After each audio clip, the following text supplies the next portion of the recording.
Question number 3 है इसमें कि find all the zeros of the polynomial f x equal to x to the power 4 plus x cube minus 34 x square minus 4x plus 120। इस polynomial का if two of its zeros are 2 and minus 2।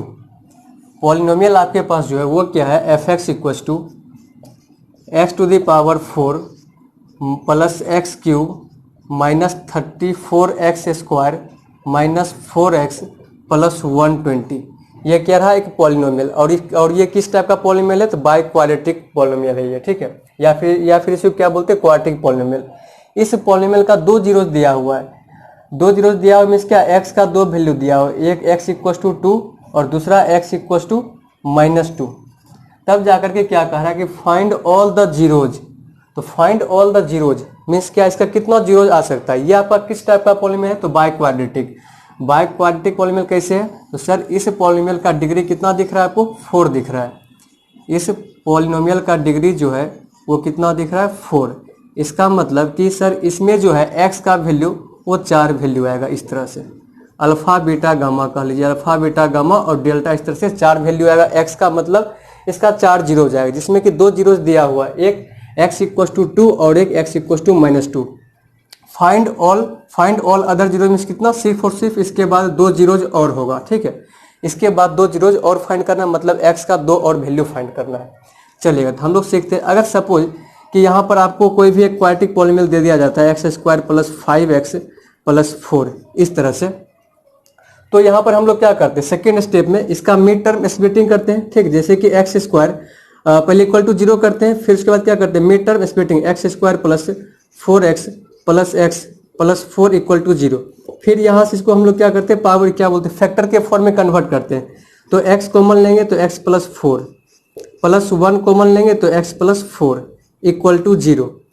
उसके बाद x plus 4 into x plus 1 equal to 0। यहाँ से x plus 4 equal to 0 करेंगे और x plus 1 equal to 0 करते हैं, तो x का value x equal to minus 4 और x इक्वल टू माइनस 1। इस तरह से x का दो वैल्यू आता है। तो अब ध्यान दीजिएगा, आपका यहाँ पर पॉलिनोमियल किस टाइप का था, तो सर क्वाड्रेटिक पॉलिनोमियल था। किस टाइप का था, तो क्वाड्रेटिक पॉलिनोमियल था। तो इस क्वाड्रेटिक पॉलिनोमियल में इसको जैसे हम लोग फैक्टर के फॉर्म में किए, दो ही फैक्टर बना, एक x प्लस 4 और एक x प्लस 1। यहाँ पर क्या बना, दो फैक्टर बना।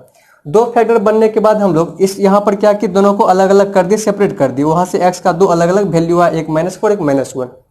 तो क्या पता चल रहा है, सर जितना डिग्री होगा उतना उसका जीरो जाएगा, उतना ही उसका फैक्टर बनेगा। जितना डिग्री होगा उतना उसका जीरो जाएगा और उतना ही उसका फैक्टर बनेगा। अब हम लोग आते हैं अपने क्वेश्चन पर। आपके पास जो यहाँ पर क्या बोलते हैं कि पॉलिनोमियल जो कैसा है, बाई क्वाड्रेटिक, मतलब इसका डिग्री 4 है। यहाँ पर 4 जीरो जाएगा, 4 फैक्टर भी बनेगा। तो 4 फैक्टर बनेगा यहाँ पर, मतलब इस तरह से ब्रैकेट के फॉर्म में इस तरह से 4 फैक्टर रहेगा, इक्वल टू 0 रहेगा। अब देखिएगा, इस 4 फैक्टर में से दो वैल्यू आपको दिया हुआ है, एक x इक्वल टू 2 और दूसरा x इक्वल टू माइनस 2। जैसे यहाँ से आप स्टार्ट कीजिएगा, x इक्वल टू माइनस 4 और x इक्वल टू माइनस 1 दिया हुआ। इसके जस्ट पहले देखिएगा क्या लिखा हुआ है, x इक्वल टू माइनस 4 है, इसको इस साइड लाएंगे तो x प्लस 4, इसको इस साइड लाएंगे तो x प्लस 1 इक्वल टू 0। इसका मतलब यहाँ पर जो दो वैल्यू दिया हुआ है वो कहीं ना कहीं कुछ इस तरह से, x इक्वल टू 2, इसको हम लोग इस साइड लाएंगे तो x माइनस 2 इक्वल टू 0 रहा होगा, तो x माइनस 2 रहा होगा एक फैक्टर। दूसरा फैक्टर, इसको हम लोग ये आने से पहले क्या रहा हुआ, इसको इस साइड लाएंगे तो x प्लस 2 इक्वल टू 0, तो x प्लस 2 दूसरा फैक्टर ये रहा होगा। अच्छा, दो फैक्टर यहाँ पर और भी रहा होगा, दो फैक्टर ये और भी रहा होगा। अब एक चीज और समझिएगा यहाँ से कि x प्लस 4 और x प्लस 1 ये दो क्या इसका फैक्टर है। इसका मतलब कि x प्लस 4 से अगर हम लोग इस पॉलिनोमियल को डिवाइड करेंगे तो कंप्लीट डिवीजन होगा और रिमाइंडर 0 आएगा, या फिर x प्लस 1 से हम लोग इसको डिवाइड करेंगे तो फिर रिमाइंडर 0 आएगा। ये दोनों इसका फैक्टर है, मतलब after division remainder will get 0। वही बात यहाँ पर हम लोग करने वाले हैं। यहाँ पर हम लोग x माइनस 2 या फिर x प्लस 2 से डिवाइड नहीं करने वाले। एक चीज और ध्यान दीजिएगा, अगर x प्लस 4 से इसको डिवाइड करें, क्वेश्चन जो आपको मिलेगा वो x प्लस 1 मिलेगा, कन्फर्म रहिए। जैसे कि अगर इस 10 का दो फैक्टर होगा 2 एंड 5, इस 10 का दो फैक्टर 2 एंड 5 है, तो इस 2 से अगर आप 10 को डिवाइड कीजिएगा क्वेश्चन कितना मिलेगा, 5 मिलेगा। और इस 5 से अगर आप 10 को डिवाइड कीजिए क्वेश्चन कितना मिलेगा आपको, 2 मिलेगा। ठीक उसी तरह से यहाँ पर इस पॉलिनोमियल का दो फैक्टर, एक x प्लस 4 दूसरा x प्लस 1 है। अगर x प्लस 4 से डिवाइड करेंगे तो x प्लस 1 मिलेगा, और x प्लस 1 से डिवाइड करेंगे तो x प्लस 4 मिलेगा।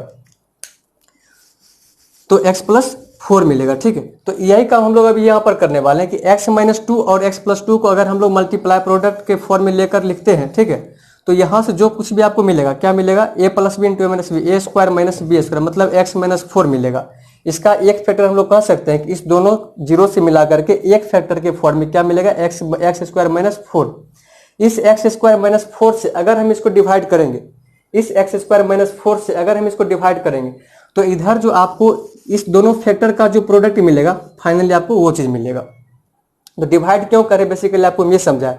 आप लोग अगर क्वेश्चन ये पता होगा कि हम लोग बस इस टाइप के क्वेश्चन में क्या करते हैं, डिवाइड करते हैं। तो डिवाइड क्यों करते हैं, ठीक है, वो रीजन अभी पता चल गया डिवाइड क्यों करना पड़ता है। क्योंकि हम लोग अदर फैक्टर पता करेंगे, वहां से फिर हम लोग जीरोज फाइंड करेंगे। ठीक है, तो अदर फैक्टर पता करने के लिए हम लोग क्या करते हैं, यहाँ पर डिवाइड करते हैं। ठीक है, तो फाइनली हम लोग का मोटिव क्या है कि एक्स स्क्वायर माइनस 4 से इस पॉलीनोमियल को डिवाइड करना है। उसके बाद फिर क्या करेंगे और क्यों करेंगे सो आपको बताएंगे। ठीक है,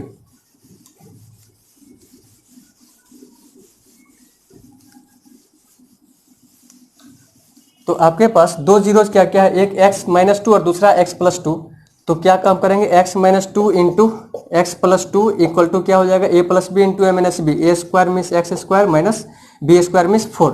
तो एक्स स्क्वायर माइनस 4 से जो कि इसका फैक्टर था, तो एक्स स्क्वायर माइनस 4 से x to the power 4 plus x cube minus 34 x square minus 4x plus 120 को क्या करेंगे, इसको डिवाइड करेंगे। चलिएगा, तो यहाँ पर क्या दिख रहा है आपको, एक्स स्क्वायर दिख रहा है। तो यहाँ पर क्या कम करेंगे, एक्स टू द पावर 4 को कैंसिल करने के लिए स्क्वायर से मल्टीप्लाई करेंगे। तो x to the power 4 minus 4x square, minus कितना हो जाएगा आपका, ये 4x स्क्वायर होगा, माइनस 4x स्क्वायर, उसको यहाँ पर लिख लेते हैं 4x स्क्वायर। सब्ट्रैक्ट करेंगे, साइन चेंज होगा। चलिएगा, एक्स क्यूब और ये 4x square minus 34x square, तो कितना हो जाएगा, plus 4 minus 34 minus 30x square minus 4x को नीचे छाप लेते हैं प्लस 120। अब फिर यहाँ पर क्या दिख रहा है, एक्स क्यूब दिख रहा है। तो एक्स क्यूब को यहाँ से एलिमिनेट करने के लिए इसमें कितना से मल्टीप्लाई करना पड़ेगा, तो सर प्लस एक्स से, तो प्लस एक्स से मल्टीप्लाई करेंगे। तो आपका यहाँ पर ये क्या हो जाएगा, एक्स क्यूब हो जाएगा और माइनस 4x हो जाएगा, माइनस 4x। चलिए, ये प्लस ये माइनस खत्म, ये भी खत्म, क्या बचा minus 30x square plus 120, remainder zero आएगा पता है। ठीक है, अब चलिएगा माइनस 30x स्क्वायर लाने के लिए इसमें माइनस 30 से मल्टीप्लाई कर देंगे, तो माइनस 30x स्क्वायर हो जाएगा, minus 30x square, minus into minus plus 120, ये प्लस ये माइनस, ये दोनों कैंसिल, तो रिमाइंडर जीरो आया। और ये जो आपको मिला है सो क्या मिल गया, क्वोशिएंट मिल गया। अभी तो क्या बतलाए थे, जैसे ये 10 का यहाँ पर दो फैक्टर, एक 2 और दूसरा 5, अगर एक 2 इसका फैक्टर है, 2 से इसको हम लोग डिवाइड करेंगे, तो 2 से हम लोग अगर डिवाइड करेंगे तो 2 5 जा 10, इसका दूसरा फैक्टर ही मिलता है। यहाँ पर क्वेश्चन जो मिलता है इसका दूसरा फैक्टर, इसे 10 का दूसरा फैक्टर ही आता है। इसका मतलब ये कि यहाँ पर जो एक्स स्क्वायर माइनस 4 से अगर हम इसको डिवाइड कर दिए, इधर जो क्वोशिएंट मिला ये भी क्या है, इसका फैक्टर है, ये भी क्या है, इसका इस पॉलीनोमियल का फैक्टर है। अब ये फिलहाल भी फैक्टर का प्रोडक्ट है। ठीक है, फैक्टर मींस क्या, इस तरह से हम ब्रैकेट में लिखते हैं। ठीक है, कंप्लीट इस तरह से, तो कहीं ना कहीं ये दो फैक्टर का प्रोडक्ट है ये। ठीक है, तो हम लोग अब इसको क्या करने वाले, फैक्टराइज की फॉर्म में देखेंगे। ठीक है, और x square plus x minus 30 equal to 0 करेंगे। अब इक्वल टू 0 क्यों कर रहे हैं सर, इक्वल टू 0 क्यों करें, अभी तो आपको हम क्या बतलाए थे, ये जो आपका पॉलिनोमियल था यहाँ पर जो आपका पॉलिनोमियल था वो इस तरह से 4 फैक्टर बन रहा था, उसका 1 2 3 4 फैक्टर इक्वल टू 0 था। तो इसी दो फैक्टर जो कि यहाँ पर दिया हुआ क्या, x माइनस 2 और x प्लस 2, तो x माइनस 2 और x प्लस 2 से क्या कर दिए, इसको डिवाइड कर दिए। डिवाइड करने के बाद आपके पास क्या आया, x square plus x minus 30, जो कि इस दोनों का क्या है, प्रोडक्ट है, x square plus x minus 30। अब इसी को हम लोग इस फॉर्म में देखेंगे, फैक्टर के फॉर्म में, इसीलिए हम लोग इसके इक्वल टू क्या करने वाले हैं, 0, क्योंकि इस दोनों के इक्वल टू 0 हुआ तभी तो आपको x इक्वल टू 2 और x इक्वल टू माइनस 2 मिला। फिर हम लोग ये काम करेंगे, इसको क्या करने वाले, फैक्टर की फॉर्म देख करके इक्वल टू 0 करने वाले हैं। तो चलिएगा, x square minus 30x square और लाना कितना है, प्लस 30, तो ये कहाँ से आएगा और कैसे आएगा, चलिएगा, ये आपका हो जाएगा प्लस 6x और minus 5x minus 30 equal to 0। देखिए ना, 30 को फैक्टर कीजिएगा तो 6 इंटू 5, 6 माइनस 5 करेंगे तो 6x माइनस 5x, तो x बचेगा, और 6x माइनस 5x तो माइनस 30x स्क्वायर होगा, जो कि इस दोनों को मल्टीप्लाई करने के बाद मिल रहा है। अब यहाँ से x कॉमन लेंगे तो क्या बचेगा, x प्लस 6 और माइनस 5 कॉमन लेंगे तो x प्लस 6। यहाँ तक सही या फिर गलत है, अगर कॉमन लेने के बाद अगर कॉमन लेने के बाद ब्रैकेट में x प्लस 6 और x प्लस 6 दोनों जगह यहाँ पर आ रहा है, मतलब सेम चीज आ रहा है, मतलब यहाँ तक सही है। Then x plus 6 into x minus 5 equal to 0। अब यहाँ पर फैक्टर के फॉर्म में आ चुका है, तो फैक्टर के फॉर्म में यहाँ पर आ चुका है। तो अब क्या करेंगे, दोनों को सेपरेट कर देंगे, x प्लस 6 इक्वल टू 0 और x minus 5 equal to 0। Therefore x equal to minus 6 और x इक्वल टू 5। तो इस तरह से इसका और भी दो जो जीरो था वो हम लोग फाइंड कर लिए, एक माइनस 6 दूसरा 5। तो इस तरह से इस पॉलिनोमियल का 4 जीरोज आ गया। क्या क्या आ गया, पहले से दिया हुआ था 2, दूसरा -2 और ये थर्ड जीरोज हम लोग फाइंड किए -6 और 5। तो इस तरह से हम लोग इस गिवन पॉलिनोमियल का, जो कि एक बाय क्वाड्रेटिक टाइप का पॉलिनोमियल था, इसका हम लोग 4 जीरोज फाइंड किए, जो कि पहले 2 दिया हुआ था। 2 कैसे फाइंड किए और डिवाइड ही क्यों किए, इक्वल टू फिर जो क्वेश्चन था उसी के इक्वल टू 0 क्यों किए, हर एक रीजन को इसमें हम लोग डिस्कस किए। ठीक है, चलिएगा।